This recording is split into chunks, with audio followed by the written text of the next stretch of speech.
नमस्कार, मैं दौलत शर्मा और आपका स्वागत है हमारे चैनल पर। क्या अपनी गलतियों को छुपाने के लिए दिल्ली भागी थी ममता बनर्जी? एसआईआर के खिलाफ क्यों पहुंची ममता बनर्जी सुप्रीम कोर्ट? ये वो सवाल हैं जो हर बंगाल वासी के मन में है। आखिर एसआईआर से ममता बनर्जी को ऐसा क्या डर था कि वो सीधा सुप्रीम कोर्ट आ पहुंची? कहा यह भी गया कि अवैध घुसपैठियों को बचाने के लिए बंगाल की मुखिया ममता बनर्जी की ममता उमड़ पड़ी। मगर अब जैसे जैसे एसआईआर की प्रक्रिया चल रही है, बड़े बड़े अजीबोगरीब खुलासे सामने आ रहे हैं। क्या इन्हीं चीजों या इन्हीं गड़बड़ियों को बाहर नहीं आने देना चाहती थी ममता बनर्जी? क्या है पूरा मामला, बताते हैं। पश्चिम बंगाल में विधानसभा चुनावों से पहले चल रहे मतदाता सूची पुनरीक्षण यानी एसआईआर के काम में अजीबोगरीब डेटा सामने आए हैं। इससे पहले एसआईआर की ड्यूटी में लगे अधिकारियों और कर्मचारियों को काफी मशक्कत करनी पड़ी थी। पश्चिम बंगाल में ड्राफ्ट वोटर लिस्ट पर दावों और आपत्तियों को निपटारा 21 फरवरी 2026 तक किया जाना है। राज्य में मतदाता सूची का अंतिम प्रकाशन 28 फरवरी को किया जाएगा। चुनाव आयोग को बंगाल में ऐसे भी मामले मिले हैं जहां पर 2 बच्चों के एक जन्म के समय बेहद कम अंतर है। पश्चिम बंगाल में अभी एक अनुमान के अनुसार करीब 32 लाख नाम अननेम्ड श्रेणी में हैं। ये ऐसे मतदाता हैं जिनका नाम या उनके रिश्तेदार का नाम 2002 की मतदाता सूची में है ही नहीं। रिपोर्ट्स के अनुसार कोलकाता के दक्षिणी भारी इलाके मेटिया ब्रूस इलाके में एक कपल के तीसरे और चौथे बच्चे इसके इरशाद और शेख नौशाद जो नाम हैं की जन्म तिथि में एसआईआर के दौरान जमा किए गए 1 महीने से भी कम का अंतर है। यानी दोनों बच्चों के जन्म में 1 महीने से भी कम का अंतर है।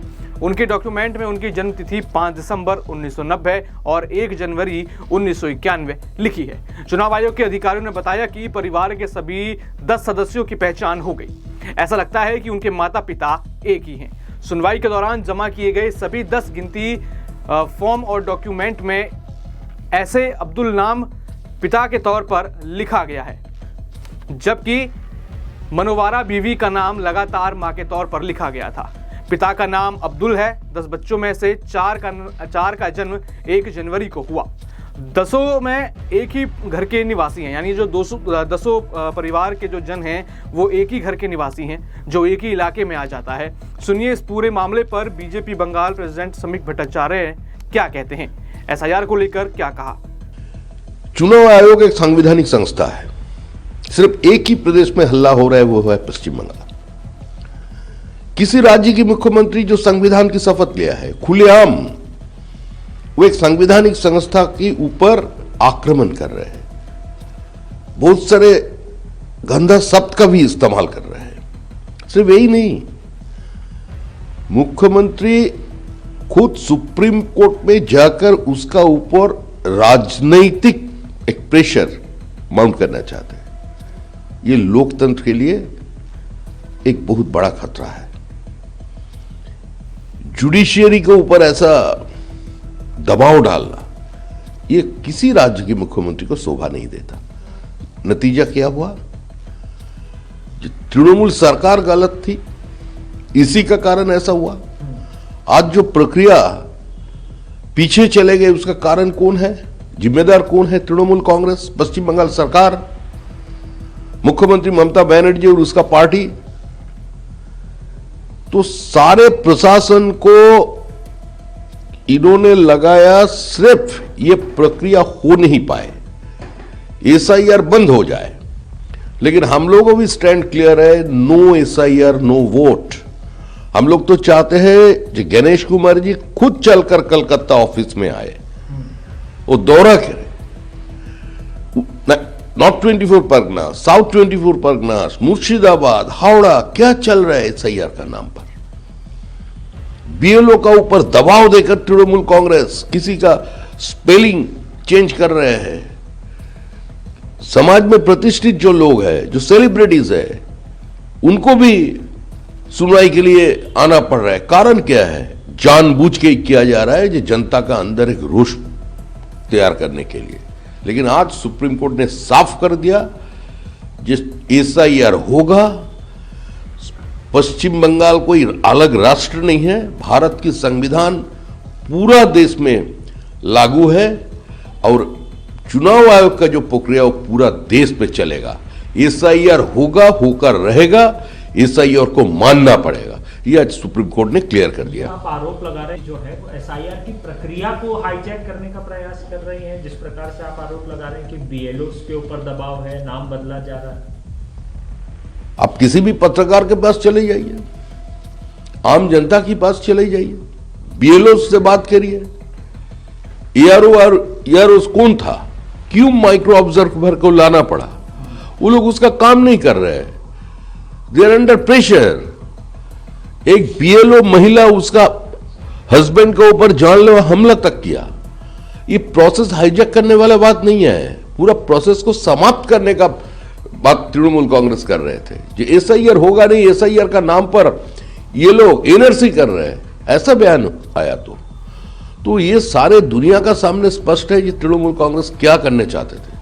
यहाँ दूसरा मामला आता है। एक और मामले में नॉर्थ 24 परगना जिले के बारानगर में एक व्यक्ति का बर्थ सर्टिफिकेट 2 दिन पहले जारी किया गया था। एक वोटर एसआईआर 2002 के साथ 5 साल की उम्र में मैप किया गया, जबकि दूसरा 13 साल का पाया गया। आयोग ने सुनवाई में पाया कि पपिल सरकार ने जो बर्थ सर्टिफिकेट जमा किया था उसमें तारीख 6 मार्च 1908 लिखी थी, लेकिन उनका बर्थ सर्टिफिकेट उनके जन्म से 2 साल पहले 4 मार्च 1993 को रजिस्टर हुआ था। सूत्रों ने कहा कि केस वेरिफिकेशन के लिए ईआरओ यानी इलेक्टोरल रजिस्ट्रेशन ऑफिसर को भेजा जाएगा। इससे संबंधित हॉस्पिटल अथॉरिटी से भी वेरीफाई किया जाएगा। एक और मामले में पूर्वा बरधा के मेमारी के अलनदीन शेख की जन्मतिथि ऑन्यूमरेशन फॉर्म में XX 1987 लिखी गई है। इन सभी मामलों को वेरिफिकेशन के लिए ईआरओ के पास भेजा जाएगा। देख सकते हैं कि कैसे कितनी गड़बड़ियां इन सूची में मिल रही है। मगर बंगाल की मुखिया ममता बनर्जी बंगाल छोड़ दिल्ली सुप्रीम कोर्ट आ जाती हैं और खूब हंगामा मचता है। मगर इन हंगामों के बीच पूरा सच सामने आ रहा है। एसआईआर बंगाल में जारी है और कयास यह भी लगाए जा रहे हैं कि ऐसी अजीबोगरीब घटनाएं और अनियमितताएं सामने आ सकती हैं। और सवाल ये भी है कि इन्हीं सब गलतियों को छुपाने के लिए क्या ममता बनर्जी सुप्रीम कोर्ट आई? इतना हंगामा यहाँ पर हुआ, पिटीशन दायर करी और खुद सुप्रीम कोर्ट की कार्रवाई में वो आई और अपना केस वो खुद लड़ा। हालांकि काफ़ी पीआर स्टंट इसके ऊपर किया गया कि ममता बनर्जी एक आयरन लेडी दिखाया गया, उनको एक शेर की तरह दिखाया गया, लेकिन सच्चाई क्या थी सामने तो ये चीज़ें आ रही हैं कि जो तमाम जो घुसपैठी हैं उनको बचाने के लिए ममता बनर्जी की जो ममता है वो उमड़ रही है। और ऐसे हम अनियमितताएं देख भी रहे हैं, ऐसी अजीबोगरीब घटनाएं हम देख भी रहे हैं जो कि एसआईआर करने वाले सभी ऑफिसरों के लिए भी काफ़ी अजीब है। यार काफ़ी देखा जाए तो इन अनियमितताओं को लेकर वो भी काफ़ी ज़्यादा चिंतित है। हालांकि इसको ये ममता बनर्जी कह रही हैं कि बीजेपी बंगाल को टारगेट कर रही है, बीजेपी नहीं चाहती है कि बंगाल में फेयर इलेक्शन हो, लेकिन ये सारा जो काम है इलेक्शन कमीशन की तरफ से हो रहा है, एसआईआर ये हो रहा है और पूरी तरीके से शुद्ध प्रक्रिया अपनाई जा रही है। और जो अनियमितताएं सामने आ रही हैं कहीं ना कहीं ये शक दोहराता है कि ममता बनर्जी क्या इन अनियमितताओं को जानती थी, इन अजीबोगरीब घटनाओं को जानती थी और इसको छुपाने के लिए, इसका कवरअप करने के लिए वो दिल्ली आई और इतना हंगामा हुआ। और बाकी कयास ये लगाए जा रहे हैं कि ऐसी अजीबोगरीब घटनाएं और अनियमितताएं और भी सामने आ सकती हैं।